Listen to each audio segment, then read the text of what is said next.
Good morning.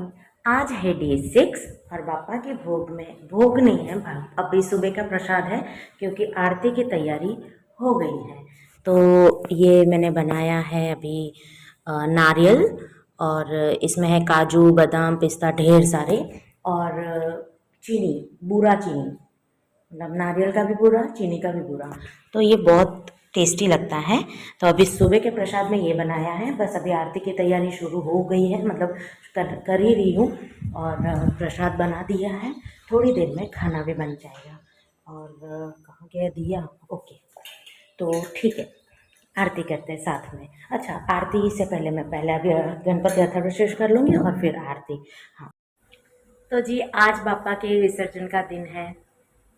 पापा को जितने खुशी से लाती हूँ, और जिस दिन जाने वाले होते हैं ना उस दिन उतना ही मुझे दुख होता है। लेकिन ठीक है, पापा के लिए मैंने गर्मा गर्म बनाए हैं आज मोदक।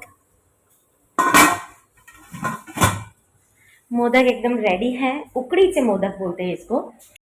तो जिस तरह से हमने पापा का आगमन किया था और पापा को पूजा करके अच्छे से सारी विधि से हमने बिठाए थे पापा को, उसी तरह अभी उत्तर पूजा होगी पापा की।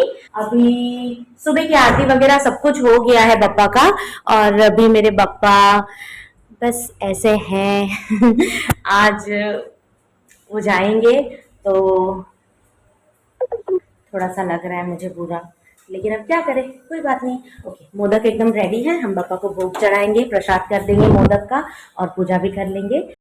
तो कहते हैं कि विसर्जन जो है वो सुबह सुबह नहीं करना चाहिए। पापा को अच्छे से सुबह की उनकी आगता स्वागता सब कुछ करके, उनको खाना खिलाकर, उनका सारी पूजा पाठ करके, आरती करने के बाद, दोपहर का खाना खिलाने के बाद, फिर आफ्टरनून के बाद उनको अपने घर भेजना चाहिए। तो हमने भी आफ्टरनून का ही टाइम चूज किया है। एक्चुअली आफ्टरनून ही हम हमें थोड़ी शाम ही हम कर देंगे, 4 बजे 4:30 बजे तक हम लोग विसर्जन करेंगे। और हाँ, हर साल मैं घर पे ही विसर्जन करती हूँ, मिट्टी की ही मूर्ति लाती हूँ और घर पे ही विसर्जन करती हूँ। हाँ, यहाँ पे पास में ही तालाब वगैरह है, तो वहाँ पर बहुत अच्छे से हो जाता है विसर्जन। लेकिन मैं घर पे कर रही हूँ, मुझे सिटी में करना पसंद नहीं है। वो सूरत में तापी नदी में जो विसर्जन होता है, मुझे वहाँ अच्छा नहीं लगता कराना। और पापा का विसर्जन हम लोग घर पे ही करेंगे, तो उसके लिए मैंने कुछ इस तरह से तैयारी कर ली है। हाँ, मैंने थोड़ा सा इसमें करना था, येलो टब में बहुत अच्छा लगता लेकिन वो थोड़ा छोटा पड़ा मुझे पापा के लिए। पापा की मूर्ति मेरी 2 फीट की है, तो वो आधी बाहर रहती, इसलिए हमने इसमें नहीं किया। और हम ले आए ये ड्रम, यहाँ पर बिल्डर के यहाँ से हमको ड्रम मिल गया, तो हम इसमें ही कर रहे हैं। और मैंने आसपास में ऐसे मस्त से रंगोली बना दी है, और अंदर पानी में भी ऐसे सब कुछ सजा दिया है। और अभी पानी में भी हम वो पूजा करेंगे जैसे कलश की पूजा करते हैं ना, कि सारे नदियों का पानी उसमें आ जाए, उतना पवित्र हो जाता है ऐसा।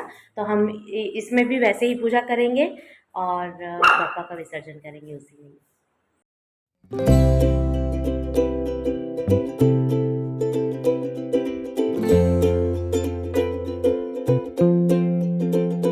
तो जी हम बाहर करने वाले थे विसर्जन, लेकिन बाहर आ गई बारिश, मेरी पूरी रंगोली भी धुल गई। तो हमने सोचा कि हम घर के अंदर ही करते हैं। और यहाँ बस पापा का मंडप है, और बस उनके सामने यहाँ पे हमने रख दिया है, और अब हम घर में पापा का विसर्जन कर लेंगे।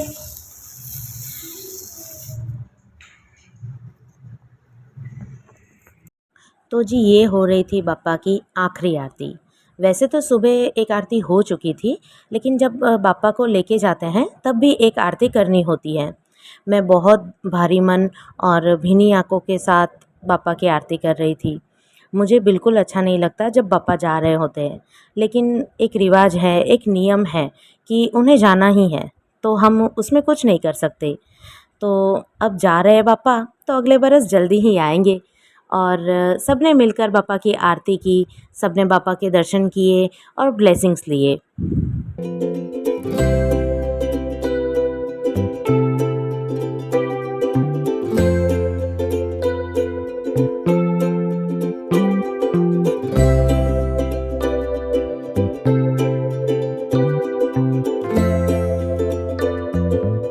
पापा आते ही इसीलिए हैं, सबको आशीर्वाद देने और सबके जीवन में खुशियाँ भरने और सबके जीवन में पॉजिटिविटी देने के लिए।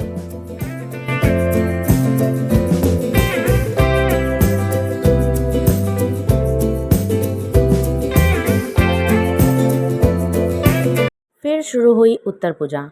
तो जैसे हम बापा के आगमन के टाइम जैसे हमने सारी पूजा वगैरह की थी, वैसे ही हमने बापा की पूजा करना शुरू किया और बापा को बहुत सारा प्यार देके और उनसे ढेर सारा प्यार लेके उनकी पूजा पाठ शुरू की, उनकी उत्तर पूजा की। और जैसे बापा आते हैं तो रिद्धि सिद्धि भी आती हैं, तो उनकी भी हमें उत्तर पूजा करनी है। उसी तरह हमने कलश भी मांडा था, तो हमें कलश की भी उत्तर पूजा करनी है। और उसी तरह हमें जो हमने अखंड दिया लगाया था उनकी भी पूजा करनी है। पूजा के बाद हमें बापा को ना थोड़ा राइट साइड में मतलब उत्तर दिशा की तरफ हमें खिसकाना होता है। तो मैं वही कर रही थी और मुझसे ना बापा खस ही नहीं रहे थे, वो इतने वज़न थे उनका, तो मैं नहीं कर पा रही थी। फिर मैंने उसमें थोड़ी सी हेल्प रितेश की ले ली और रितेश ने मुझे थोड़ी सी हेल्प कर भी दी।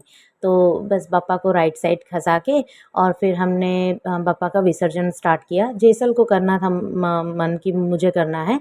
और विसर्जन के टाइम ना बापा को पूरे घर में हमें घुमाना है, बापा के आशीर्वाद वो पूरे घर में देकर जाते हैं हमें, तो इसीलिए। लेकिन मुझे लगा मेरा वीडियो चालू है, लेकिन मैं वो टाइम पे वीडियो ले ही नहीं पाई और बस ये इतना ही वीडियो आ पाया मेरे से।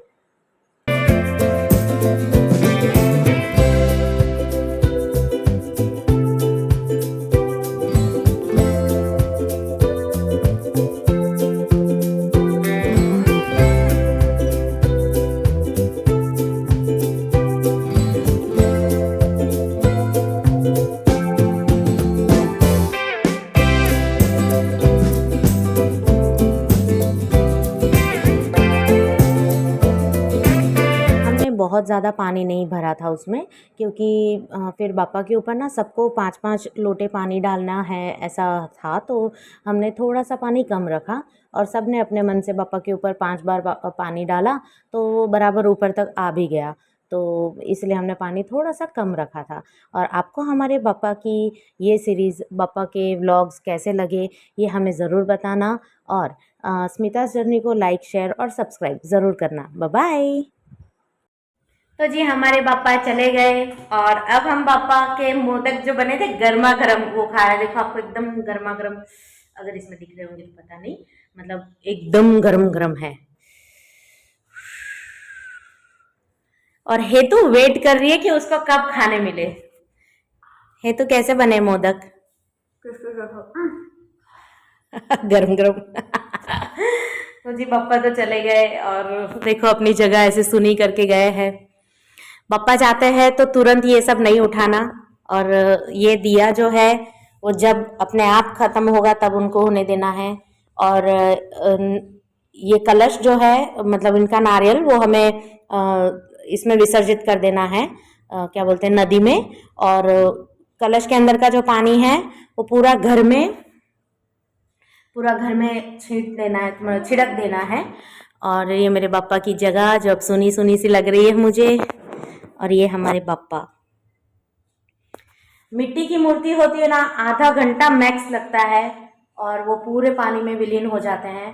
फिर उसके ऊपर से थोड़ा थोड़ा पानी जो है वो सब निकाल के हमें हमारे पौधों में डाल देना है। और उसी मिट्टी में आप फिर कोई भी क्या बोलते हैं उसको, पौधा लगा दो, हो जाता है। गणपति बाप्पा मोरया। स्मिता's जर्नी को लाइक, शेयर और सब्सक्राइब जरूर करें। Bye bye.